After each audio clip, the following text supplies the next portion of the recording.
자, 오늘 주어진 본문의 말씀을 가지고 함께 받으실 하나님의 말씀의 제목은 신명기 8장에서의 세 가지 교훈이라는 제목을 가지고 오늘 주일 1부 예배와 주일 2부 예배를 서로 나누어서 하나님의 말씀을 여러분들에게 드리도록 하겠습니다. 오늘 본문인 신명기 8장은 여러분이 읽으신 대로 세 가지의 교훈에 대하여 우리에게 말씀을 주시고 계십니다. 1절에서 주시는 교훈이 있고 2절에서 주시는 교훈이 있고 3절에서 주시는 교훈이 있습니다. 1절에서는 어떤 교훈을 주고 있느냐 하면 이스라엘 백성들이 광야 40년 생활을 통해서 우리에게 남긴 교훈에 대하여 말씀해 주고 계시고 2절에서는 이스라엘 백성들이 40년 동안 광야의 길을 걷게 하신 그 이유에 대해서 우리에게 2절을 통해서 말씀을 해주고 계십니다. 그리고 3절을 통해서는 이스라엘 백성들이 40년 동안 광야 생활하는 동안에 하나님께서 그 40년 동안 만나를 내려서 백성들을 먹이신 그 이유에 대해서도 3절 말씀을 통해서 우리에게 주시는 교훈이 있습니다. 자, 그러면 오늘 주어진 신명기 8장 1절로부터 3절의 말씀을 통해서 이 세 가지에 대한 교훈에 대하여 하나하나 살펴보고 그 교훈이 주고 있는 진정한 의미가 무엇인지를 오늘 이 시간에 우리가 함께 말씀을 나누면서 오늘날 신앙생활하는, 교회 생활을 하는, 광야 생활을 하는 우리들에게 어떤 교훈이 될런지에 대하여 하나님의 말씀을 드리도록 하겠습니다. 1절은 이스라엘 백성들이 광야 40년 생활을 통해서 우리들에게 최종적으로 남긴 교훈입니다. 우리가 민수기를 보게 되면 두 번의 인구 조사를 하게 되었다는 것을 여러분은 이미 잘 알고 계실 겁니다. 첫 번째의 인구 조사는 민수기 1장에 나오는데요. 이 첫 번째의 인구 조사는 시내산 출발 바로 직전에 시내 광야에서 모세와 제사장 아론이 이 백성들의 수를 계수하는 장면이 나옵니다. 그래서 우리는 일반적으로 이때의 사람들, 그러니까 애굽에서 나와가지고 출애굽하여 광야로 나온 백성들 중에 일반적으로 이때의 인구 조사에 들어가 있는 백성들을 가르쳐서 우리는 출애굽 1세대라고 말을 합니다. 그리고 두 번째 인구 조사를 또 다시 실행을 했는데요. 그것은 민수기 26장에 나옵니다. 이 민수기 26장에 나타나는 두 번째의 인구 조사는 그 출애굽하여 광야로 나와서 가나안으로 가는 그 백성들 가운데 40년이 거의 다 끝날 즈음 여리고 맞은편 모압 평지에서 이 모세와 제사장 엘르아살에 의해 가지고 백성들의 수를 계수하는 장면이 나오는데 이때의 백성들을 가르쳐서 여러분이 잘 아시다시피 출애굽 2세대라고 말을 하고 있죠. 그런데 여러분, 우리는 잘 알고 있다시피 모세와 아론이 시내 광야에서 계수를 한 출애굽 이 1세대들 중에 광야 40년 후가 거의 다 와서 바로 가나안 땅을 우리가 목적을 앞두고 모세와 엘르아살이 계수할 때 그 출애굽 2세대 시대에 인구 조사를 했던 그 계수 안에 들어간 사람은 불과 여분네의 아들 갈렙과 눈의 아들 여호수아라고 하는 단 2명만이 출애굽 1세대에서 살아남았고 출애굽 2세대에 들어가지 못하는 안타까운 일이 일어났습니다. 그러면 왜 이렇게 두 사람뿐만, 출애굽 1세대에 두 사람뿐만 출애굽 2세대에 이렇게 남아있을 수밖에 없었느냐? 그러면 나머지 출애굽 1세대의 사람들은 다 어디 갔느냐? 일부 열조로 돌아간 사람을 제외하고는 거의 다 광야 생활에서 실패했습니다. 멸망을 받았습니다. 그들에게 가나안 땅이라고 하는 약속은 처음에 1세대들에게 있었지만 실제 그들 가운데는 가나안 땅의 약속의 땅이 되지 못하는 멸망을 받고 그런 1세대로 남게 되었다는 것이죠. 그래서 그 이유에 대하여 성경은 이렇게 말씀하고 있습니다. 여러분 잘 보시기를 바라요. 민수기 14장 22절로부터 24절의 말씀을 읽어주시기를 바랍니다. 나의 영광과 애굽과 광야에서 행한 나의 이적을 보고도 이같이 10번이나 나를 시험하고 내 목소리를 청종치 아니한 그 사람들은 내가 그 조상들에게 맹세한 땅을 결단코 보지 못할 것이요 또 나를 멸시하는 사람은 하나라도 그것을 보지 못하리라. 오직 내 종 갈렙은 그 마음이 그들과 달라서 나를 온전히 쫓았은즉 그의 갔던 땅으로 내가 그를 인도하여 드리리니 그 자손이 그 땅을 차지하리라. 그리고 신명기 1장 34절과 38절 말씀 읽어주시겠습니다. 여호와께서 너희의 말소리를 들으시고 노하사 맹세하여 가라사대 이 악한 세대 사람들 중에는 내가 그들의 열조에게 주기로 맹세한 좋은 땅을 볼 자가 하나도 없으리라. 오직 여분네의 아들 갈렙은 온전히 여호와를 순종하였은즉 그는 그것을 볼 것이요 그가 밟은 땅을 내가 그와 그의 자손에게 주리라 하시고 여호와께서 너희의 영고로 내게도 진노하사 가라사대 너도 그리로 들어가지 못하리라. 너의 종자 눈의 아들 여호수아는 그리로 들어갈 것이니 너는 그를 담대케 하라. 그가 이스라엘에게 그 땅을 기업으로 얻게 하리라. 자, 지금까지의 이 말씀만 보더라도 출애굽하였던 이스라엘 백성들 가운데에 출애굽 1세대의 사람들은 분명히 하나님이 선택한 백성들이었습니다. 하나님께서 그들을 선택하여서 애굽에서 430년간이라고 하는 종살이에서 그들을 구출해 주셨거든요.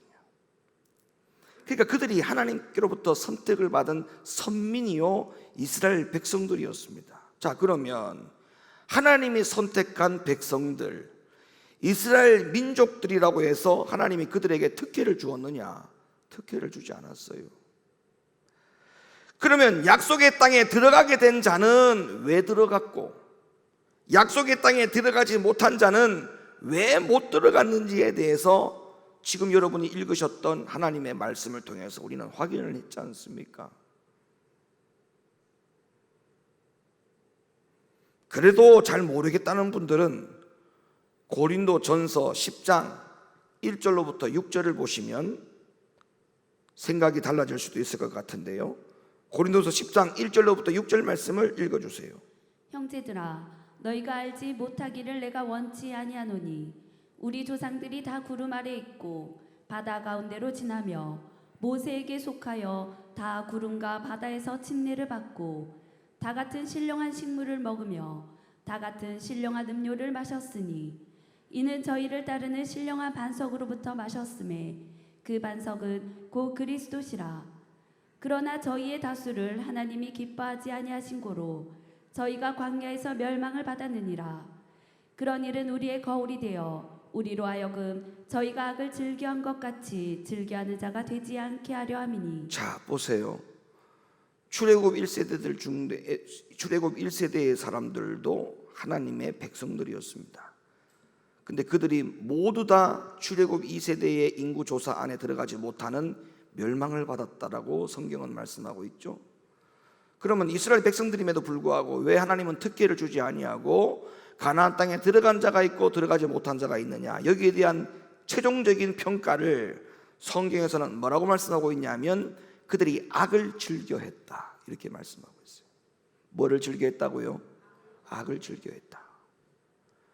그러면 출애굽 1세대들 중에 광야에서 멸망을 받았고 그들이 가나안 땅에 들어가지 못하는 실패를 왜 했느냐? 라는 질문의 답은 딱 하나입니다. 악을 즐겨했다는 겁니다. 그럼 우리가 이렇게 생각할 수 있겠죠. 내가 그렇게 나쁜 짓 많이 하는 사람 아닌데, 나쁜 짓 많이 하는 것을 악을 즐겨하는 행위로 간주해서는 절대 안 됩니다. 거기에 대한 답도 제가 드릴게요. 그럼 여기서 악을 즐겨했다, 출애굽 1세대들이 다 광야에서 멸망을 받고 여분네의 아들 갈렙과 여호수아만이 가나안 땅에 들어갈 수밖에 없었던 그 이유, 나머지 모든 사람들은 다 멸망을 받았는데 그 이유가 악을 즐겨했다. 그 악이라고 하는 것은 어떤 악을 말하는 것이냐? 예레미야 2장 19절 말씀에 그 이스라엘 백성들이 즐겨했다라고 하는 그 악에 대하여 정의를 내려주고 있습니다. 읽어주시죠. 네 악이 너를 징계하겠고 네 패역이 너를 책할 것이라. 그런즉 네 하나님 여호와를 버림과 네 속에 나를 경외함이 없는 것이 악이요 고통인 줄 알라. 주 만군의 여호와의 말이니라. 자, 뭐가 악이라고 말씀하고 있느냐? 내가 나쁜 짓 많이 하는 사람이기 때문에 악한 사람이 아니라는 거예요. 이스라엘 백성들에게 너희는 악을 즐겨했다라고 하는 그 책망의 악은 니들 마음속에 나 여호와 하나님을 경외하는 마음이 없는 것, 그 자체가 악이요라고 말씀하고 있어요. 답시다. 여호와 하나님을 경외하는 마음이 없는 것 자체가 악이다. 여호와 하나님을 경외하는 마음이 없는 그 자체가 악이다.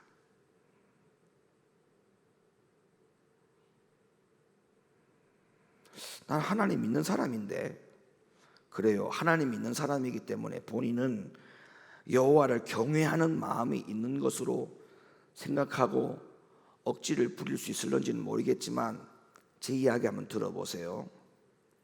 내가 하나님을 믿는 사람이라고 해서 여호와를 경외하는 마음이 자동적으로 생성이 될 수 있는 것인지를 한번 여러분께 제가 예를 들어 볼 테니까 한번 들어보시길 바랍니다. 제가 지난 목요일 날 로마서 강해를 할 때도 그런 이야기를 했고, 제가 종종 그런 표현을 했는데, 여러분, 짐승에게는 영이 없어요. 맞습니까?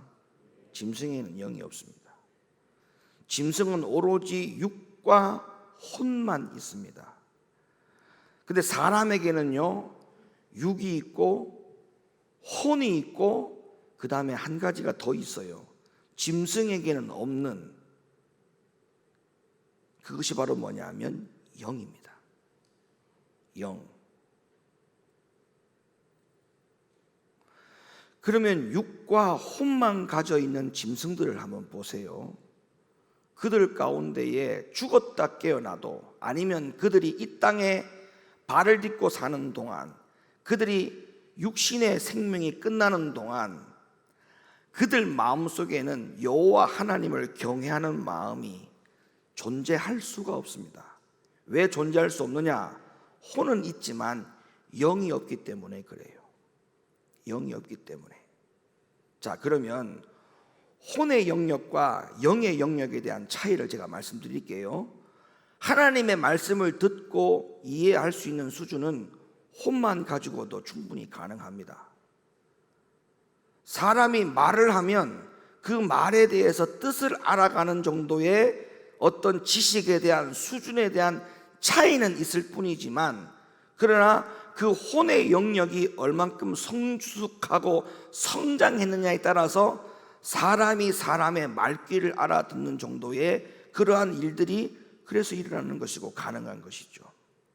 짐승들도 주인이 좋은 것을 표현하면 짐승도 같이 좋아하고, 주인이 싫은 것을 표현하면 짐승도 주인이 싫어한다는 걸 정도는 알아요.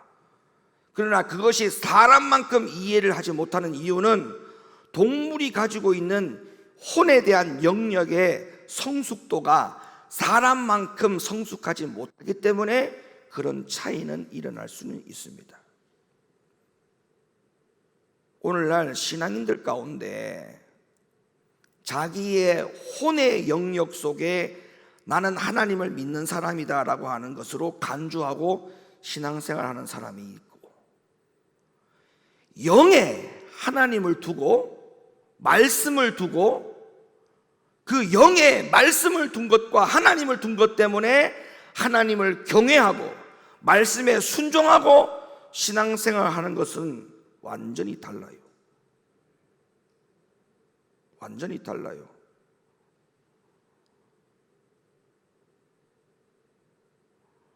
오죽하면 성경이 사람이 하나님 말씀을 순종하지 아니하고 하나님을 경외하지 않고 악을 즐겨하는 사람들을 가르쳐서 표현할 때에 사람에게 하는 말입니다. 짐승과 같은 존재라고 표현을 했겠습니까? 그 표현을 왜 했느냐 하면 영에 하나님이 없다는 거예요. 혼과 지식에는 하나님이 있고 말씀이 있는데 영에는 하나님이 없다는 거예요. 그러면 여기에 대한 더 정확한 진단을 어떻게 할 수 있느냐? 여러분 보세요. 오늘 지금도 이렇게 말씀을 들으면서 오늘 이 신명기 8장을 통해서 주시는 하나님의 교훈이 3가지라고 했는데, 이 말씀을 내가 영으로 듣느냐 혼으로 듣느냐의 차이에 따라서 영으로 듣는 사람은 이 말씀대로 살지 못한 것을 회개하고 이 말씀대로 살아야만이 나도 이스라엘 백성들처럼 광야 생활에서 실패하지 아니하고 멸망받지 아니하고 가나안 땅에 들어갈 수 있는 사람이 되어야 되겠다라고 하는 결단과 결심과 각오가 서는 사람이 있는가 하면, 이 말씀을 혼으로 듣는 사람은 어떤 생각을 듣느냐 하면, 아 그렇구나 라고 해서 끝나는 거예요. 아 그렇구나, 성경에서 그렇게 얘기했다구나, 그렇구나, 이걸로 끝나는 거예요.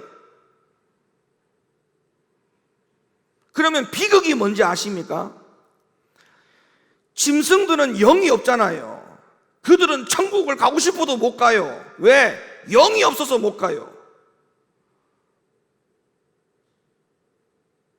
그래서 성경은 짐승이 죽으면 혼은 땅으로, 육신도 땅으로. 근데 사람이 죽으면 육신은 땅으로, 영혼은 내세로, 천국이든 지옥이든. 자, 그러면 여기서 한 가지를 더 한번 생각해 봅시다. 사람은 영이 있단 말이에요. 짐승은 영이 없어요. 가고 싶어도 못 가요, 짐승은. 근데 영이 있는 사람이 천국으로 향하지 않고 지옥으로 간다면, 짐승이 없는 것을 가지고 있음에도 불구하고 지옥으로 가는 사람이니까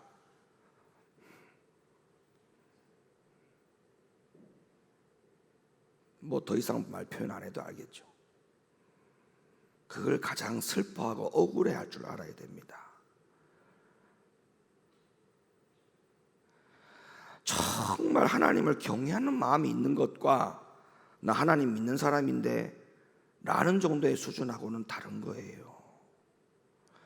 자, 혼적인 영역에 포함되어 있는 출애굽 1세대의 이스라엘 백성들이 다 광야에서 멸망받았다고 생각하면 되는 거예요. 아니, 그렇게 결론을 내리면 돼요. 자, 혼의 영역에 속해 있는 이스라엘 백성들이 출애굽 1세대에서 하는 행위들을 보세요. 배고프다고 난리가 났습니다. 하나님이 만나를 먹이고 메추라기를 먹였어요. 그러면 그 배고픔이 해결됐지 않습니까? 여름에는 낮에는 덥다고 난립니다. 밤에는 춥다고 난립니다. 아우성입니다. 못 살겠다고 그럽니다. 그래서 하나님은 낮에는 구름 기둥을 세웠습니다. 밤에는 불 기둥을 세웠습니다. 그래서 그들의 낮과 밤의 추위와 더위를 하나님이 다 해결해 주었습니다. 독사에 물렸습니다. 모세에게 장대 높이 노뱀을 만들어서 걸으라고 했습니다. 그걸 쳐다보는 이들마다 독사에 물린 백성들이 산다라고 말씀을 했습니다. 하나님이 그 광야에서 그들 가운데 얼마나 많은 응답을 해주었고 얼마나 많은 기적과 기사를 베풀어서 그들과 함께 했습니까? 그런 경험을 하고도 그들은 불평이 끊어지지 않아요. 그럼에도 불구하고 그들에게는 불평이 끊어지지 않아요. 뭔 말이냐?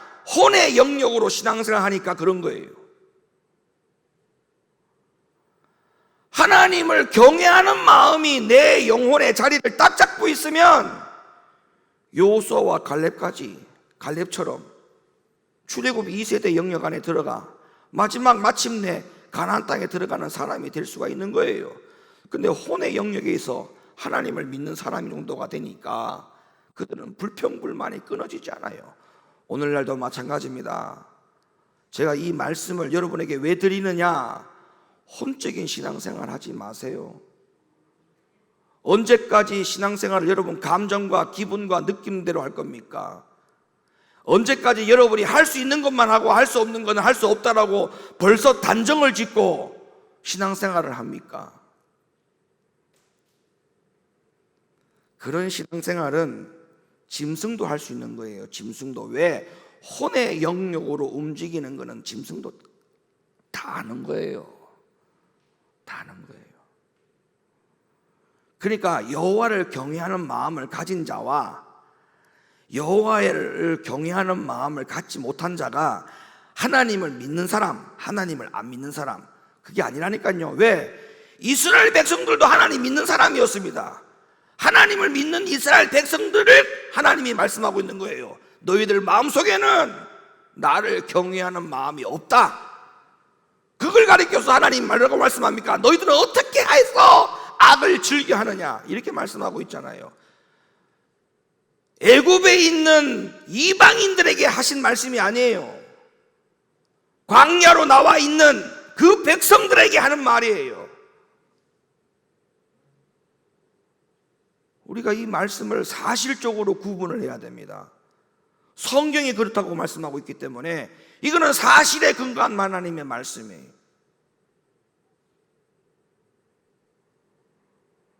출애굽 1세대들이 왜 못 들어갔다고요? 이유는 딱 하나라고요.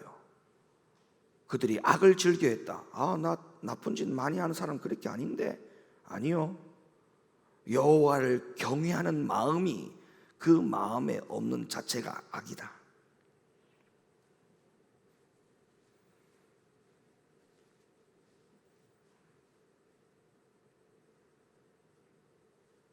예배 생활을 통해서, 기도 생활을 통해서 기쁨이 일어나지 않고 거기에 행복을 못 찾는 사람은, 그 사람은 영혼이 죽어 있는 거예요. 목사님의 말씀을 잘 귀담아 들으세요. 그 영혼 죽은 거예요. 영혼 살아있는 게 아니에요. 여러분, 짐승에게 간식 줘보세요. 얼마나 꼬리 흔드는 줄 압니까? 간식을 손에만 들고 있어도 꼬리를 흔들어요. 왜 영을 가진 사람이 그렇게 삽니까? 육신적인 것을 흔들면 그냥 딸랑이 앞에 꼬리 흔드는 짐승처럼 살아가는 사람들이 얼마나 많은지 몰라요. 예배를 통해서 기쁨이 그만큼 없어. 기도 생활을 통해서 기쁨이 그만큼 있습니까? 간식거리에 그 딸랑이 손에 쥐어진 것 때문에, 육신적인 것 때문에 꼬리 흔드는 그런 사람들, 그게 짐승이에요. 짐승. 여러분 스스로가 점검할 줄 알 거 아닙니까? 내가 기도 생활과 예배 생활과 교회 생활을 통해서 내가 하나님 나라를 가는 그 방향을 설정해 놓고 살아가는 이 삶이 내가 얼마나 기쁘고 즐거운 것인가? 아니면 여기에는 아무런 기쁨이 없어, 그냥 의무적으로 하는 것 같아. 그 영혼 다 병들어 죽어가고 있다고 생각하시면 돼. 그거는 누구의 책임도 아니에요. 다 자기 책임이에요. 성경은 분명히 거기에 대해서 기준을 두고 있어요. 다 자기 책임이에요. 누구도 원망하지 마세요. 우리 속에 여호와 하나님을 버림과 우리 속에 여호와 하나님을 경외함이 없는 것이 악이다. 경외가 뭐예요? 두 가지 마음을 가지는 거예요. 하나님을 경외한다는 것은 하나님을 공경도 해야 되고 하나님을 사랑도 해야 되고, 외자는 두려워하는 외자이기 때문에 하나님의 말씀대로 살지 않으면 안 된다라고 하는 거기에 대한 두려움, 하나님을 사랑하는 마음과 하나님을 두려워하는 마음, 이 두 가지가 다 같이 공존할 수 있는 그 마음을 갖는 것이 하나님을 경외하는 마음인데, 그 두 가지 마음이 없는 것 자체가 악이다라고 말씀하고 있죠. 이것이 히브리 3장 18절로부터 19절에 그대로 표현되어 있습니다. 한번 읽어주시죠. 또 하나님이 누구에게 맹세하사 그의 안식에 들어오지 못하리라 하셨느뇨. 곧 순종치 아니하던 자에게가 아니냐. 이로 보건대 저희가 믿지 아니함으로 능히 들어가지 못한 것이라. 그러니까 하나님 눈에는 벌써 이미 출애굽의 1세대의 이스라엘 백성들 중에 광야에서 여호와를 경외하는 마음을 갖지 못하고 살아가는 그들을 볼 때에 멸망받을 모습들을 보니까 하나님은 어떤 시각으로 봤느냐? 그냥 불쌍한 마음이에요. 불쌍하다. 출애굽 1세대를 바라볼 때마다 하나님은 하나님의 시선에서 참 불쌍하다, 너무너무 불쌍하다. 지금도 하나님의 시선은 바뀌지 않았습니다. 동일합니다. 여러분들 가운데에 영적 생활에 기쁨이 없고 만족이 없이 살아가는 육신적인 것에 대해만 몰두하고 수고하고 땀 흘리고 계획을 세우고 철저하게 몸부림을 치고 살아간다? 하나님은 그를 볼 때마다 참 불쌍하다. 아니, 목사님도 그런 사람을 볼 때마다 겉으로는 표현 안 해도 속으로는 불쌍하다, 참 불쌍하다, 불쌍합니다. 그걸 아십시오. 목사님이 불쌍하게 생각하고 있다고 생각하시는 것만 알고 계시면 됩니다. 말을 듣지 않을 때는요, 그냥 불쌍하다, 불쌍하다.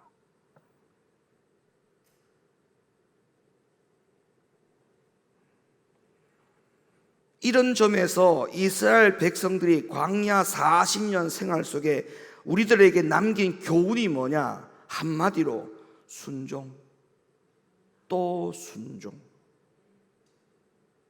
순종, 또 순종.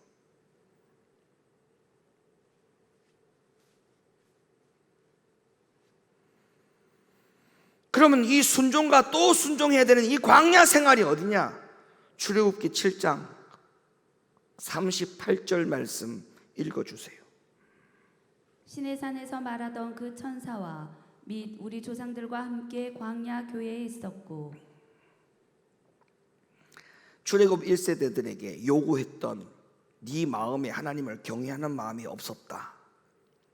그리고 그들이 그 경외하는 마음이 없어서 광야에서 모두 다 멸망을 받아가지고 가나안 땅에 못 들어갔다. 이 영적인 교훈은 그 광야 생활이 바로 교회라는 겁니다. 그러면 우리는 어떤 결론을 가져와야 되느냐면, 오늘날 교회 생활이 이 신명기 8장에서 말씀하고 있는 광야 생활이요, 이 광야 생활에서의 순종이 오늘날 광야 교회 생활로 연결을 시켜서 우리는 죽을 때까지, 하나님 앞에 갈 때까지 이 광야인 교회 생활에서 순종 또 순종 외에는 그 어떤 것도 여러분이 선택할 권리가 아무것도 없어요. 오직 여러분이 선택할 수 있는 것은 단 하나, 이 광야 생활에서 출애굽 1세대들이, 많은 1세대들이 탈락을 했듯이 탈락을 하든지, 아니면 여호수아와 갈렙처럼 끝까지 여호와를 경외하는 마음을 가지고 순종해서 가나안 땅에 들어가든지, 둘 중에 하나. 둘 중에 하나.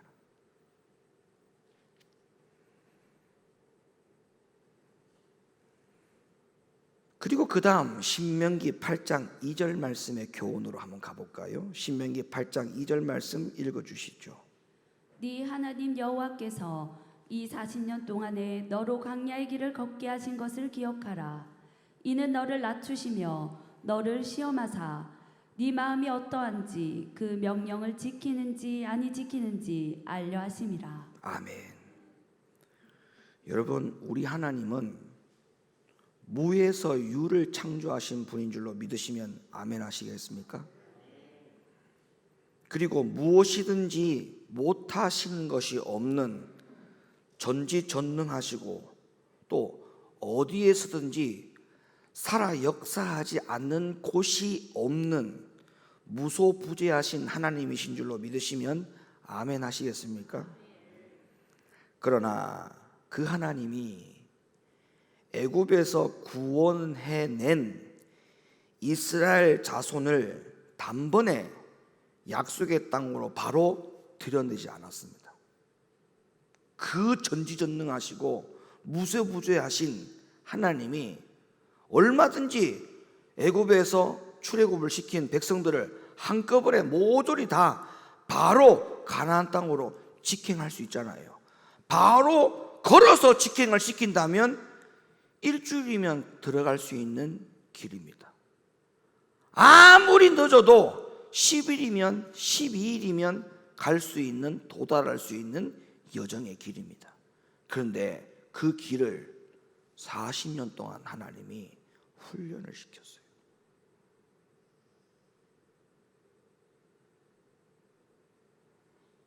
여러분, 하나님이 여러분 이런 생각 안 해봤어요? 저도 그런 생각 한번 해봤어요. 내가 올해 48인데 이 48이라는 나이에 목회를 그 정도로 지금까지 목회를 하면 20년 넘게 목회를 했는데, 야, 내가 하나님이 그냥 나를 천국 갈 사람이 같으면은 그냥 여기서 그냥 생을 딱 끊어버리고 하나님 날 좀 데리고 가면 어떨까? 그런 생각을 해봤어요. 왜 이 땅에서 더 나를 살게 할까? 괜히 살게 하는 것 때문에 내가 죄만 더 짓잖아.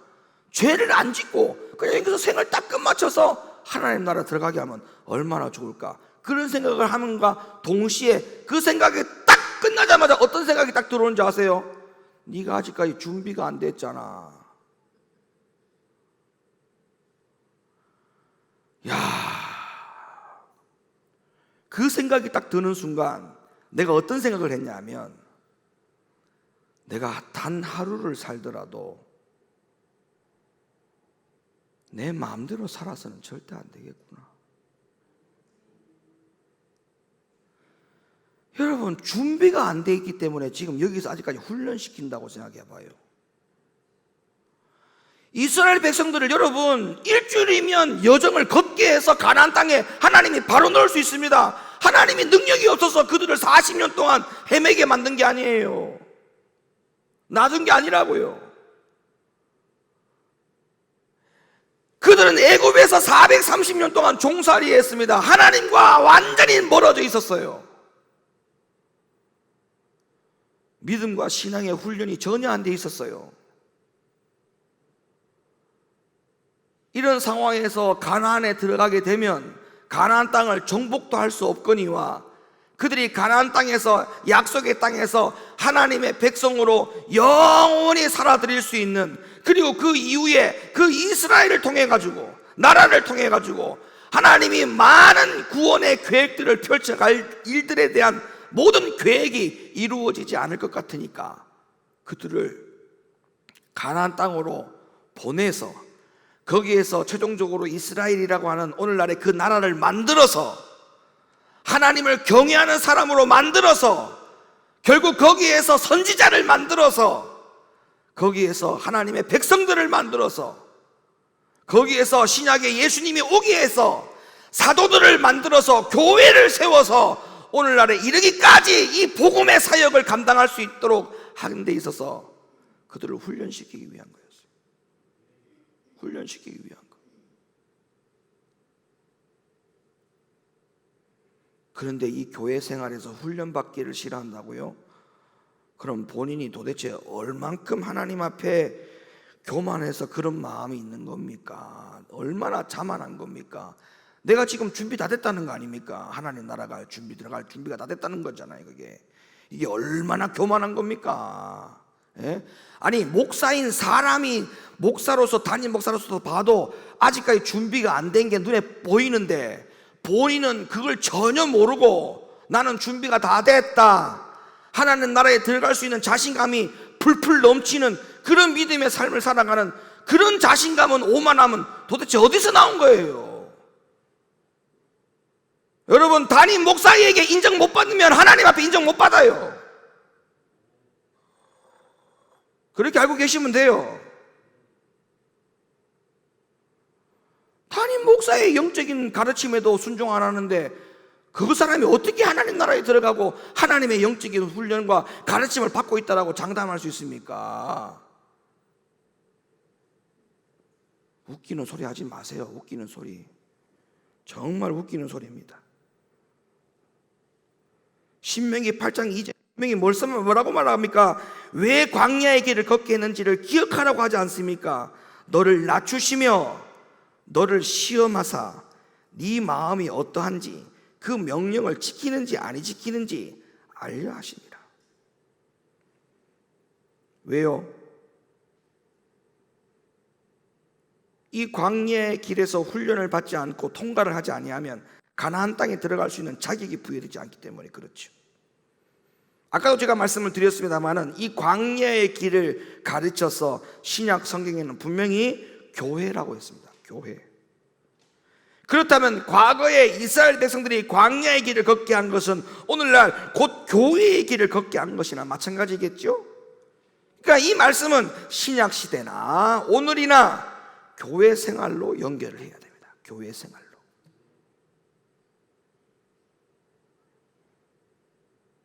청년들, 학생들, 교회 생활은 훈련받는 곳입니다. 내가 여기서 얼만큼 목사님의 영적인 지도 아래서 훈련을 잘 받느냐에 따라서 가나안 땅에 들어갈 수도 있고 못 들어갈 수도 있다는 것이 신명기 8장의 교훈입니다. 이스라엘 백성들이 광야 생활에서 하나님 말 듣지 않았어요. 누구의 말 들었어요? 모세의 말을 들었잖아요. 이게 질서입니다. 질서. 모세의 말을 들어야 돼요. 모세의 말을.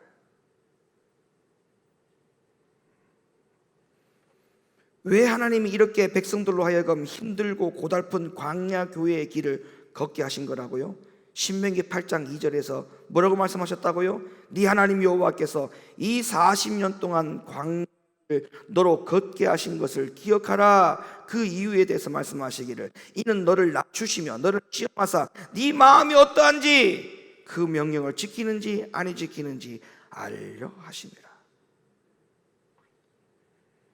시험했다는 거예요. 시험했다. 아론의 말을 들을 수 있는지 안 들을 수 있는지를 시험했다는 거예요. 그러나 그 마음을 시험을 받지 않은 사람은 뭐 때문에 그 시험을 받지 않으려고 했느냐 하면 이미 그들의 마음속이 날마다 미혹이 되었다라고 성경은 말합니다. 그래서 미혹된 마음을 통해 가지고 원망하고 불평하고 불순종하는 삶을 그들이 살았다, 이렇게 성경은 말하고 있죠. 사도행전 7장 39절로부터 42절을 읽어보면 거기에 그 이야기가 다 나와요. 읽어주시죠. 우리 조상들이 모세에게 복종치 아니하고자 하여 거절하며. 자, 누구의 말에 복종치 않고 거절했다고요? 모세예요. 하나님 말이 아니에요. 모세의 말에 거역하고 복종하지 아니했다. 오늘날 담임 목사의 말을 거역하고 불순종하는 것을 무겁게 받아들이시기 바랍니다. 사람의 말에 불순종하는 수준으로 생각하지 마세요. 아, 우리 목사님 독재하는 목사님이라서 우리 목사님 말에 순종하는 사람은 독재를 찬성하는 사람이다, 그렇게 생각한다면 모세도 독재자입니다. 독재자. 그러면 저 이스라엘 백성들은 다 독재자를 추종해가지고 가나안 땅에 들어간 사람이에요. 성경을 그렇게 우습게 생각하지 마요. 예? 성경은 무슨 액세서리입니까? 코에 걸어서 코골이로 삼고 귀에 걸어서 귀걸이로 삼고 싶은 성경이 이게 액세서리인 줄 아십니까? 그러지 마세요. 제발 그러지 마세요. 계속 읽어주세요, 성경을. 그 마음이 도리어 애굽으로 향하여 아론더러 이르되 우리를 인도할 신들을 우리를 위하여 만들라. 애굽 땅에서 우리를 인도하던 이 모세는 어떻게 되었는지 알지 못하노라 하고, 그때에 저희가 송아지를 만들어 그 우상 앞에 제사하며 자기 손으로 만든 것을 기뻐하더니 하나님이 돌이키사 저희를 그 하늘의 군대 섬기는 일에 버려두셨으니 이는 선지자의 책에 기록된 바 이스라엘 집이여 40년을 광야에서 너희가 희생과 제물을 내게 드린 일이 있었느냐? 그리고 51절입니다. 그리고 51절을 보세요. 목이 곧고 마음과 귀에 할례를 받지 못한 사람들아, 너희가 항상 성령을 거스려 너희 조상과 같이 너희도 하는도다. 아멘. 목이 곧고 마음과 귀에 할례를 받지 못했다. 그래서 너희가 항상 성령을 거스린다. 너희 조상들이 했던 것 같이 너희도 똑같이 하고 있다. 이게 신명기 8장 1절로부터 3절까지 주시는 하나님의 교훈에 대한, 오늘날 이 교훈을 일삼아서 하나님의 말씀을 듣는 오늘날의 교회에게 주신 말씀이죠. 어찌하여 너희도 옛날 과거의 조상들이 했던 것처럼 목이 곧고 귀가 할례를 받지 않고 마음이 할례를 받지 못하여서 왜 항상 성령을 거스리느냐? 왜 조상들이 했던 짓을 또 하느냐? 이렇게 말씀하고 있다는 거예요. 그러니까 이게 뭔 말이에요? 오늘날 하나님의 말씀을 주의 종이 대언하지 않습니까? 그러면 오늘날 주의 종이 입에서 나오는 하나님의 말씀을 듣고 즉각 순종하지 않으면 그 사람은 신앙생활을 하면서, 광야 생활을 하면서 항상 성령을 거스리는 신앙인, 교인, 집사님,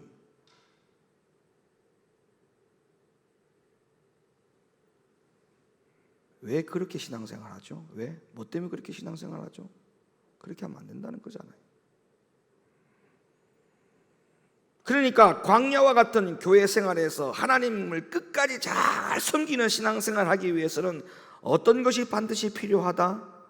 마음과 귀가 할례를 받고 그 할례를 받은 마음과 귀에 성령이 들어가서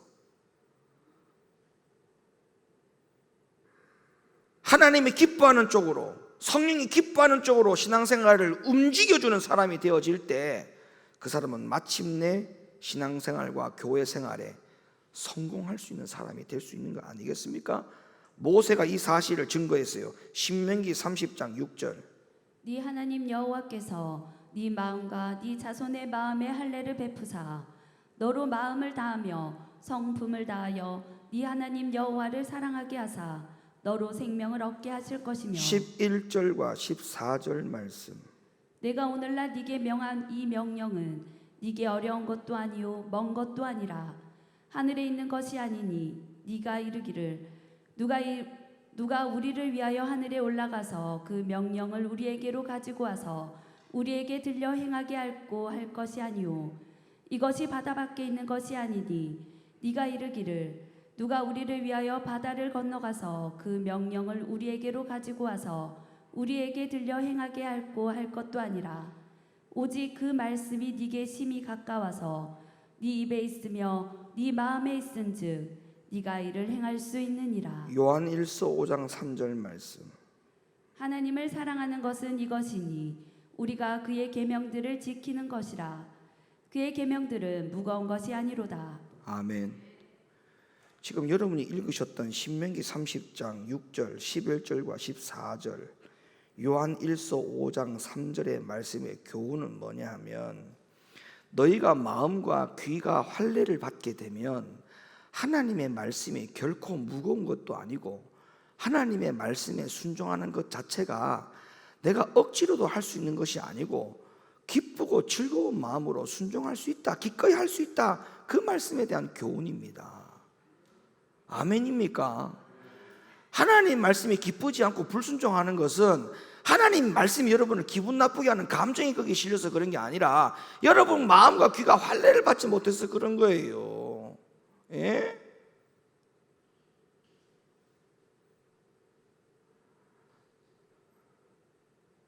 여러분 저를 좀 보세요. 저는 우리 높은교회 성도들이 단 한 명도 출애굽 1세대에 들어가 있는 사람들이 안 되기를 원합니다. 정말 저는 여러분들이 우리가 상상할 수도 없는 하나님 나라에 다 들어가서 여러분들이 정말 영원한 시간 아닙니까? 그 시간은 끝이 없는 시간이잖아요. 그 영원한 시간 속에 들어가서 여러분들이 주님과 함께 영원히 기쁘고 즐겁게 살아갔으면 좋겠어요. 여러분, 예수님 안 보고 싶어요? 아니, 2000년 전에 나를 위해서 십자가에 매달려 죽으신 예수님 여러분 봤어요? 그분 안 보고 싶어요? 우리의 맏아들, 맏형이라고 했던 그 예수님을 여러분 안 보고 싶어요? 어떤 데 보면 여러분들은 주님을 전혀 안 보고 싶어하는 사람같이 보일 때가 있어요. 아니, 저 사람이 도대체 주님을 보고 싶어하는 것이 맞을까?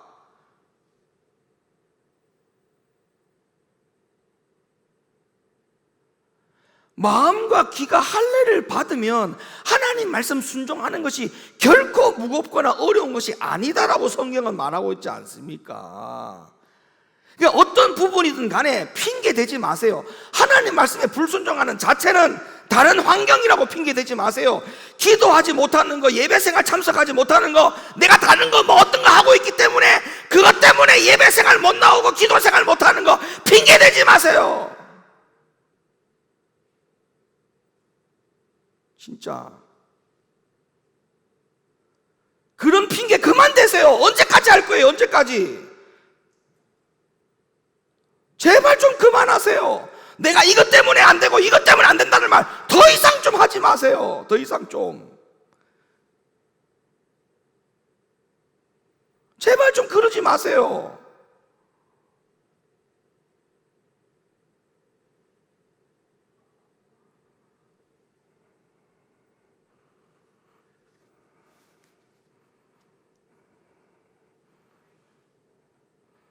마음과 귀가 할례를 받지 못한 그 상황만 체크하더라도 내가 지금 몸부림을 쳐갖고 기도해야 되겠다는 생각이 안 듭니까? 내가 지금 영혼이 죽어가고 있다. 왜? 마음과 귀가 할례를 받지 못한 그 자체가 바로 병들어가 죽고 있는 건데, 내가 그것만 생각하더라도 야, 이거 큰일 났다. 내가 지금 이 문제를 해결해야 된다. 그 문제가 얼마나 심각한지를 아직까지도 진단을 내리지 못하고 있으니 이거 어찌하면 좋습니까, 여러분? 이거 어찌하면 좋아요, 도대체? 이거 어찌하면 좋습니까, 이거? 에? 마음과 귀가 할례를 받지 못해가지고 성령을 거스리며 살아가고 있는 그 자체가 그 어떤 것보다 문제가 가장 심각한데도 불구하고 그걸 가지고도 기도를 못하고 앉아있으니 이거 어떻게 하면 좋아요, 도대체? 예? 그러면 여러분들 중에도 다른 교회 교인들처럼 그렇게 은혜 받는 자리에 제일 앞에 앉아서 은혜 받고 기도할 때 가장 큰 소리로 기도하는 사람임에도 불구하고 신앙생활, 교회생활, 광야생활 하는 모습들 중에 가만히 들여다보면 전혀 열매가 없는 신앙생활 하는 사람들을 바라볼 때마다 여러분들도 그렇게 살렵니까? 여러분들도 그런 사람들 중에 한 사람으로 살렵니까? 혀를 타는 사람, 안타까운 사람, 아이고 저렇게 신앙생활 할 바야 안 하는 게 낫지, 그런 탄식이나 듣고 신앙생활 하시렵니까?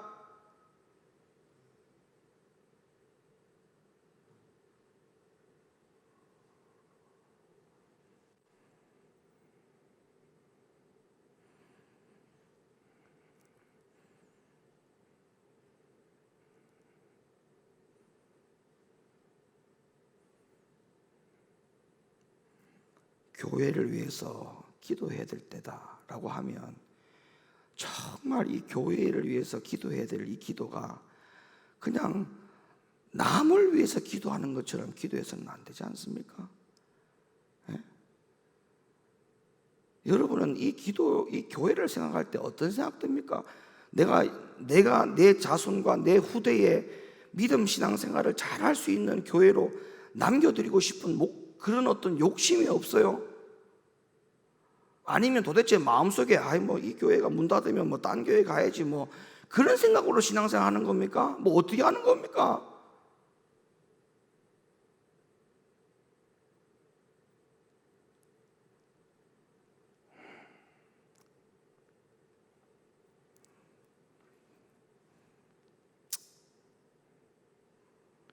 여러분의 가정에 어떠한 죽고 사는 문제가 달려 있으면 매달려서 기도 안 하겠어요?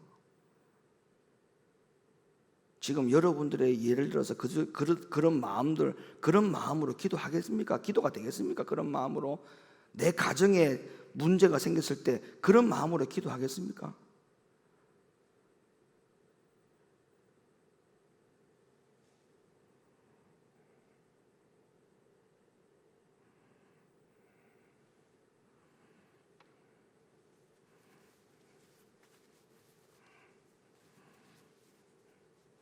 저는 요즘 하나님 앞에 참 회개 많이 합니다.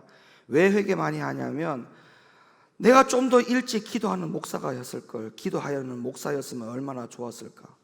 내가 성도들 앞에 좀 더 내가 일찍 무릎 꿇는 모습을 많이 보여줬더라면. 그런 아쉬움이 많아요, 제가 요즘. 네. 더 일찍 주님 앞에 무릎 꿇는 모습들을 성도들한테 보여주지 못했던 그런 모습들을 생각하면 제가 정말 어디 쥐구멍이라도 들어가고 싶어요. 내가 왜 지금까지 기도 생활을 이렇게 안 했을까? 왜 우리 어머니가 김 목사야 기도 좀 해라 라고 하는 그 말을 왜 내가 신중하게 안 받아들였을까? 후회 많이 합니다, 제가 요즘. 예. 정말 제가 후회 많이 합니다.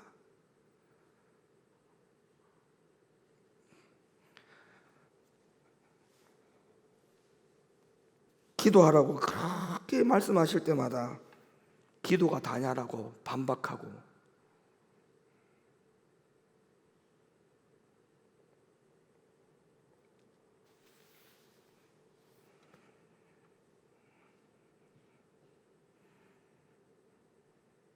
제가 기도를 해보니까 기도로 희생을 보여줬던 과거의 그 어머니가 어떻게 기도한 것을 제가 다 알잖아요.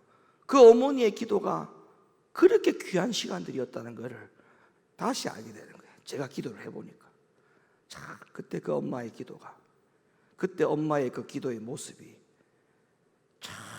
정말 정말 정말 존귀한 기도구나. 기도를 여러분 하시는 분들도 아시겠지만 여러분 기도하는 게 쉽지 않습니다. 기도 얼마나 어렵습니까?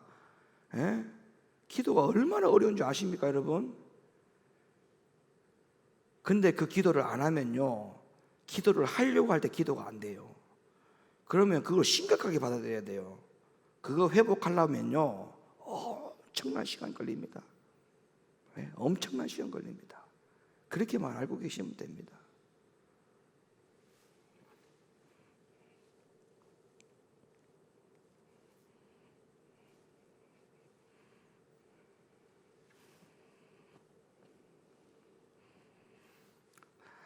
나머지 말씀에 대해서는 주일 오후 2부 예배에 함께 나누도록 하겠습니다.